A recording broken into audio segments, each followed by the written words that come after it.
आपल्या आवडत्या मालिकेचे संपूर्ण भाग मालिका प्रसारित झाल्यानंतर लगेचच पाहू शकता पूर्णपणे मोफत फक्त सन नेक्स्ट वर.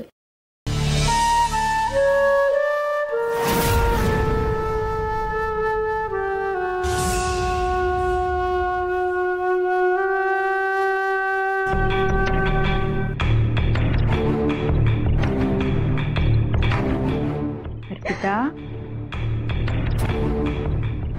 मला कळलं तुझं आणि प्रियाचं भांडण झालंय ते.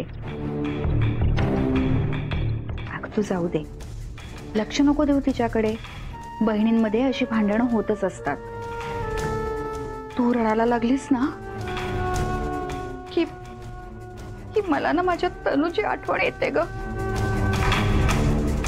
बघ कसं झालंय चेहरा. काम दुसऱ्या गोष्टीत लक्ष घाल म्हणजे तुझं मन रमेल. तू असं का नाही करत? सगळ्यांसाठी छानसा स्वयंपाक कर. तुझं मन सुद्धा रमेल त्यात. ठीक आहे आत्या, मी चेहऱ्यावर पाणी घेते आणि स्वयंपाकाला लागते.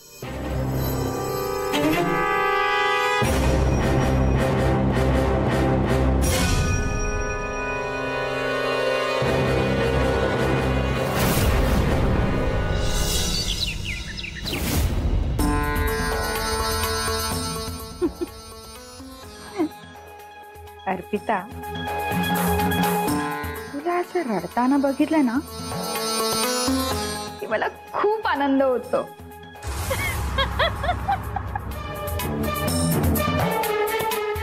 आतापर्यंत लहान मोठे त्रास खूप झाले. आता काहीतरी धमाकेदार व्हायला हवं. आज जेव्हा तू स्वयंपाक करायला येशील ना, तो स्वयंपाक तू संपवूच शकणार नाहीस.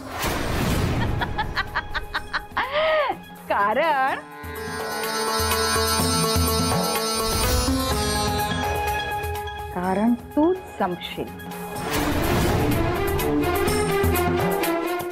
गेल्या वेळेस जेव्हा दिव्यात पेट्रोल टाकलं होतं त्यावेळेस त्या युवराजने तुला वाचवलं होतं. पण यावेळेस तो घरातच नाहीये. अर्पिता, आता बघू तुला कोण वाचवता येते.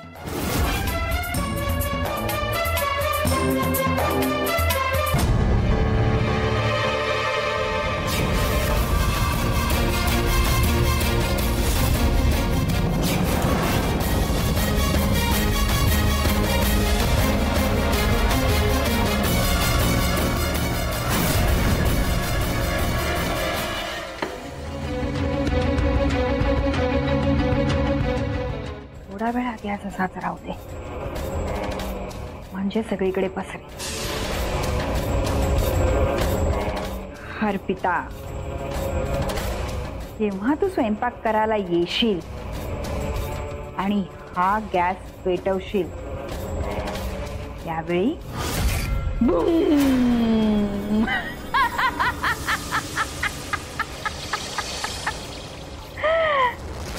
अर्पिता, आज तू गेलीस.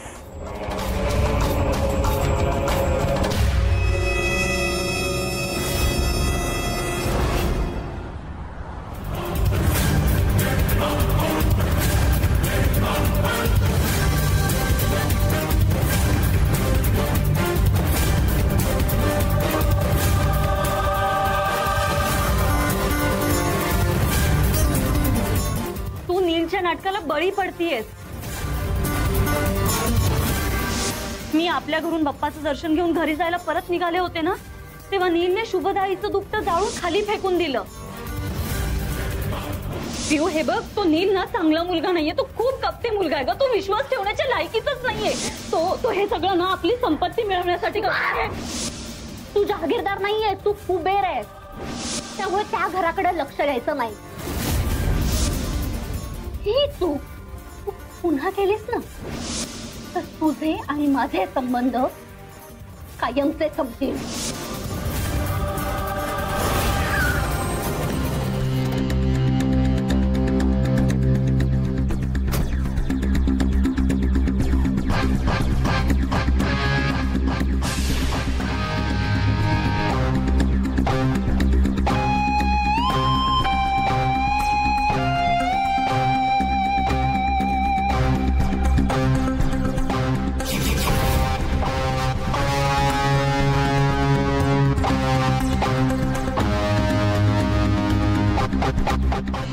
नील बसणार आहे. अचानक कसा काय आलास एवढ्या लवकर ऑफिस मधून? मला तसंही कुठे काम असतं ऑफिसमध्ये आणि इतकं महत्वही कुठे आहे मला तिथे. म्हणजे असं का वाटतंय तुला एकदम? रिया, बाबा खूप विचित्र वागतात माझ्याशी. मी इतकी मेहनत करतो, इतकं मन लावून काम करतो, कंपनीचा इतका फायदा करून देण्याचा प्रयत्न करतो, पण त्यांना त्याचं काहीच नाहीये. मी कुठलाही महत्वाचा निर्णय घेतला ना तर तो सरांना आधी युवराजला दाखवायचा असतो आणि मग त्याचं अप्रुव्हल मिळालं की मगच ते तो निर्णय फायनल करतात. मला तर आता असं वाटायला लागलंय की मी युवराजचा असिस्टंट म्हणून त्या ऑफिसमध्ये जॉईन झालो. आज पण इतकी महत्वाची फाईल, इतकं महत्वाचं काम होतं जे मला सरांकडून अप्रूव्ह करायचं होतं, पण युवराज कुणालाही न सांगता ऑफिसमधून निघून गेला. मी सरांना इतकं समजावण्याचा प्रयत्न केला की सर प्लीज हे खूप महत्वाचं आहे, पण त्यांनी नाही ऐकलं माझं. मी इतकी मेहनत करतोय आणि तो युवराज इतका बेजबाबदारपणे वागतोय तरी सरांना कळत नाहीये. तो त्याच्या स्वतःच्या घरी गेल्यापासून इतक्या सुट्ट्या घेतल्या त्यांनी. नील हे बघ, एक वेळ मी बाबाचं समजू शकते, पण युवराजचं काय? त्याच्यामुळे माझी सगळी महत्वाची कामं डिले होत आहेत आणि या अशा वागणुकीमुळे ना मला खरंच तिथे कामच करावंसं वाटत नाही आता. नील नील नील नील मी खरं तर तुला सांगणारच होते. मलाही असं वाटतंय की युवराज आणि अप्पूताईने ठरवलंय तुला पुढे जाऊ द्यायचं नाही. म्हणजे मला असंही वाटतंय की ते दोघे मला तुझ्यापासून लांब करण्याचा प्रयत्न करतायत. अप्पूताई तर मुद्दाम पद्धतशीरपणे मला तुझ्यापासून लांब करण्याचा प्रयत्न करते. मला असं सारखं वाटतंय. रिया, पण तुला असं अचानक का वाटतंय आता? नील, आज पुन्हा एकदा माझं अप्पूताईशी भांडण झालं. ती अरे तुझ्यावरती खूप घाणेरडे आरोप करत होती. मला नाही सहन झालं ते सगळं. पण नील, मला एक गोष्ट लक्षात आली आहे. आजपर्यंत या घरात ऑफिसमध्ये युवराजचं राज्य होतं, पण तू आल्यापासून ना युवराजचं महत्व खूप कमी झालंय. बघ ना, त्याची खोली आता तुझी खोली आहे. तुला स्वतंत्र केबिन आहे ऑफिस मध्ये. हे सगळं ना अप्पूताईला नाही आवडत आहे रे. हे सगळं खटकतंय तिला, म्हणून ती असं सगळं वागतीये. हो प्रिया, मलाही तसंच वाटतंय. खरं तर ती अर्पिता किती वाईट वागते तुझ्याशी आणि तू किती समजून घेतेस का तिला. दरवेळी नमतं घेतेस तू.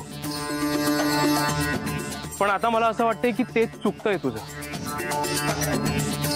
खर तर मीच मूर्ख होतो. तुला सांगितलं की जा तिच्या सासरी, तिच्या मंगळागौरीला, किंवा तिला इथे आपल्या घरी गणपतीसाठी बोलवून घे. पण इथे येऊन ती आपल्यामध्ये जर आग लावणार असेल तर ती लांबच राहिलेली बरी. प्रिया, आपल्याशी जे वाईट वागतात त्यांच्याशी चांगलं वागून काहीही उपयोग नाही, हे पटलंय मला.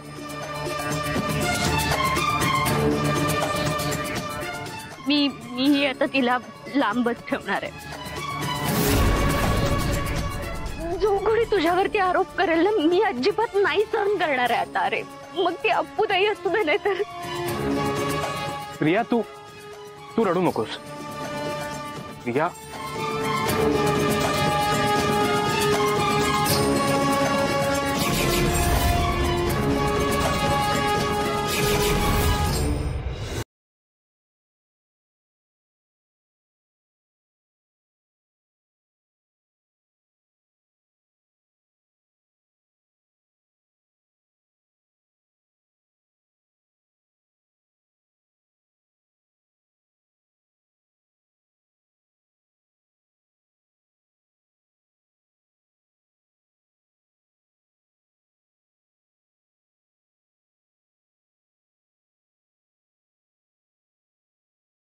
तयारी तर काहीच केली नाहीये मी स्वयंपाकाची. गॅस पेटवतीये. आत्या बरोबर म्हणतायत, कामात मन रमवायला हवं, म्हणजे मन शांत राहील.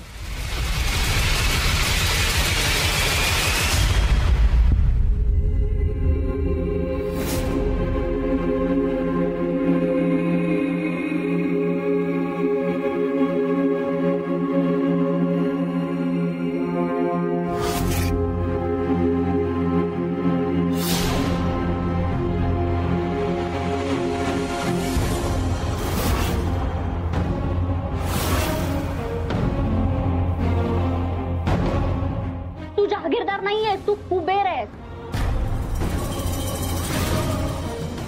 तुझे आणि माझे संबंध कायमचे संपतील.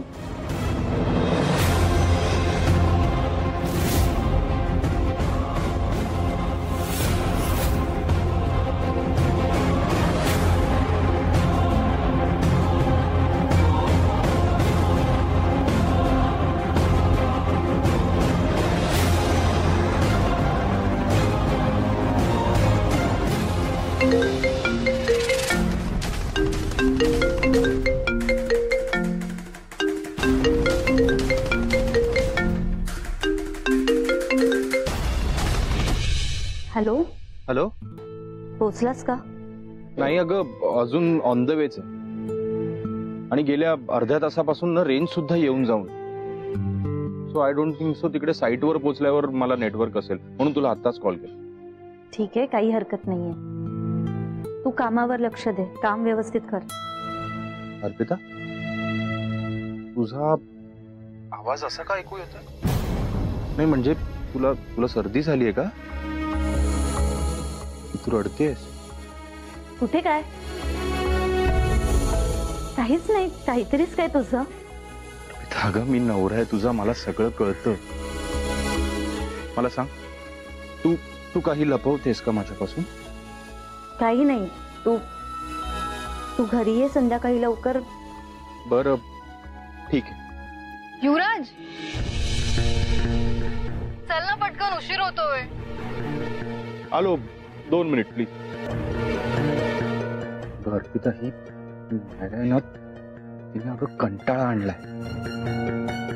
माझ्या हातात असताना तर मी कधीच तिथे पळून आलो असतो, पण शेवटी आपली जमीन आहे ना, म्हणून अडकून बसलाय. जाऊ दे ना, कशी का असू देत ती. तू कामावर लक्ष दे, काम व्यवस्थित कर. संध्याकाळी ये लवकर, वाट बघते. बरं बायको, काळजी घ्या. Bye bye.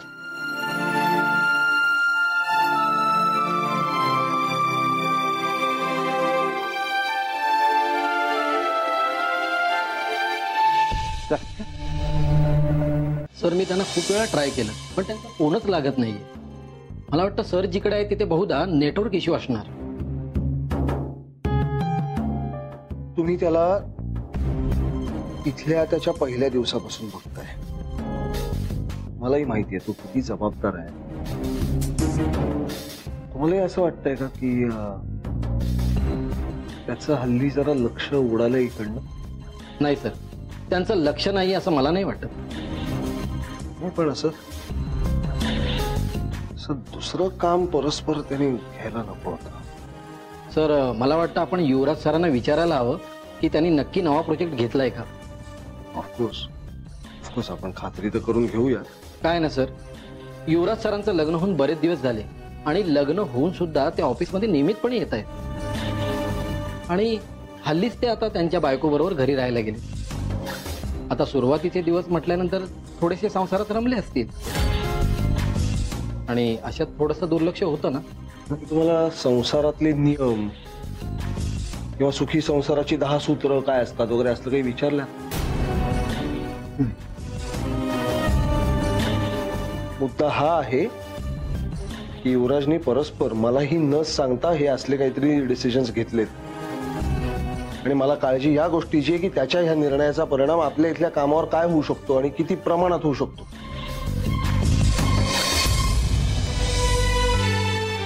पटकन लक्षात आलं युवराजच्या. मी रडले की माझा आवाज बदलतो हे तो ओळखू शकतो. ह्यालाच तर प्रेम म्हणतात. तो परत आल्यावर त्याला पियू आणि नील बद्दल सगळं काही सांगायला हवं.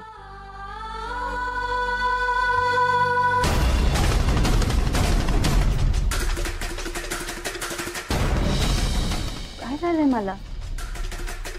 वाटण तर वाटलंच नाहीये मी आणि पुन्हा गॅस पेटवते.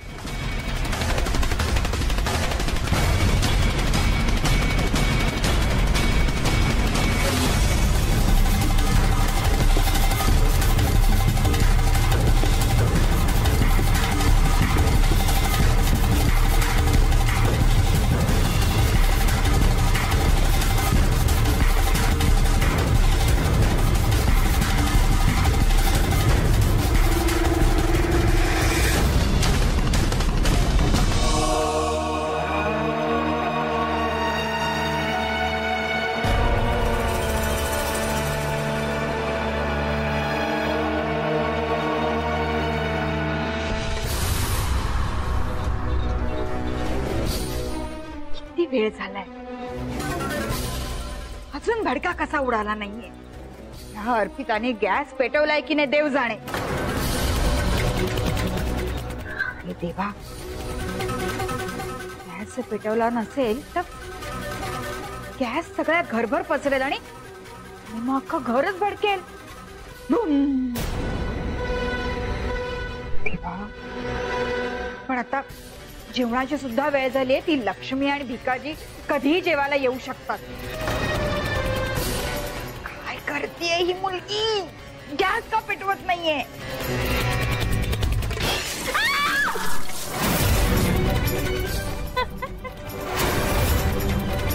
पेटली एकदाची.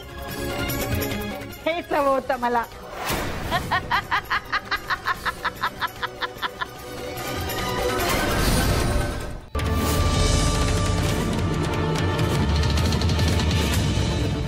अर्पिता, काय आहे? काय झालं? अर्पिता, हे काय सगळं? आई, ते मिक्सरचं झाकण उडालं.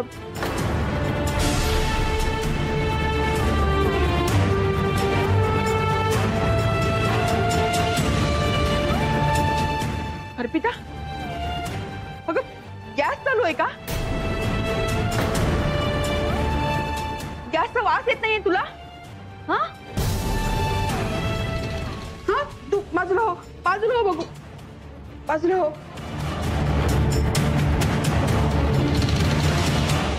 हे तो नॉब बंद कर आधी खालचा. हो हो, करते करते.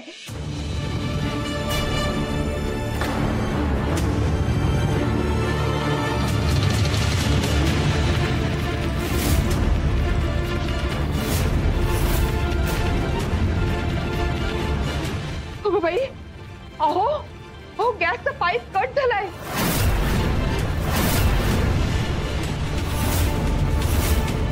अर्पिता, अगं कुठे लक्ष, कुठे आहे तुझं? तुला गॅसचा वास पण नाही आला? अगं वहिनी, मगाशी ना खूप ढसाळाचा रडत होती ग, त्यामुळे नाक चोंदलंय तिचं, म्हणून वास आला नसेल. अर्पिता, ग काय चाललंय तुझं?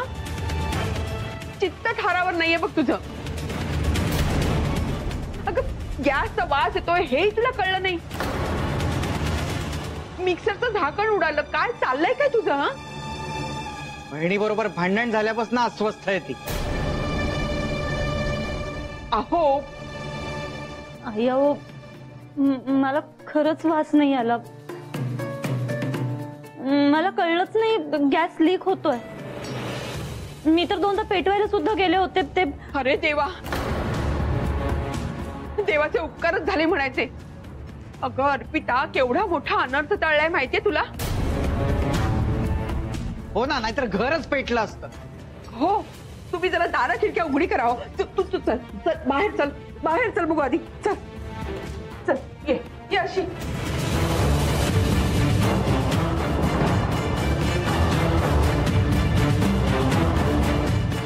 काय? तो पाईप तू कट केला?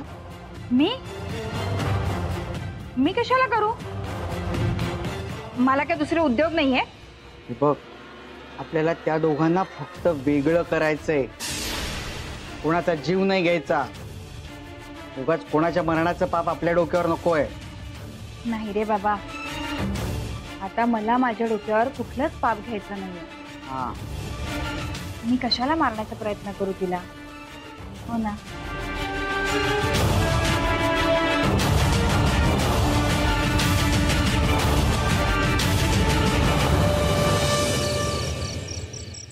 चल, ऑलरेडी खूप उशीर झालाय, लगेच निघूया. युवराज, मला ना खूप मळमळायला होतंय. तरी मी तुला सांगत होतो की बाईकने नको करूया प्रवास, पण तू ऐकलंच नाहीस माझं. मला वाटलं बाईकने मजा येईल. काय करायचंय? मला ना असं उलटी आल्यासारखं वाटतंय. मला मोशन सिकनेस आहे. मी आता ट्रॅव्हल नाही करू शकणार आहे. बर बर, तू काळजी करू नकोस. मी एक काम करतो, आपण बाईक ही इथेच सोडून देऊया. मी कॅब बुक करतो. सो आपण कॅबने जाऊ, तुला तर असंही होणार नाही बाईकचं. नाही नको युवराज, मला खरंच बरं वाटत नाहीये. मला ट्रॅव्हल नाही करता येणार आहे. आपण प्लीज इथे कुठेतरी थांबूयात का? मी सांगितलं ना, मी कॅब बुक करतोय. आणि ट्रॅव्हल करायला जमणार नाही म्हणजे मग काय रात्रभर इथेच थांबायचंय? आपण इथेच कुठेतरी हॉटेल बघूया आणि तिथे थांबूया ना थोडा वेळ. थोडा वेळ थांबूयात. मला बरं वाटलं ना की लगेच निघूया.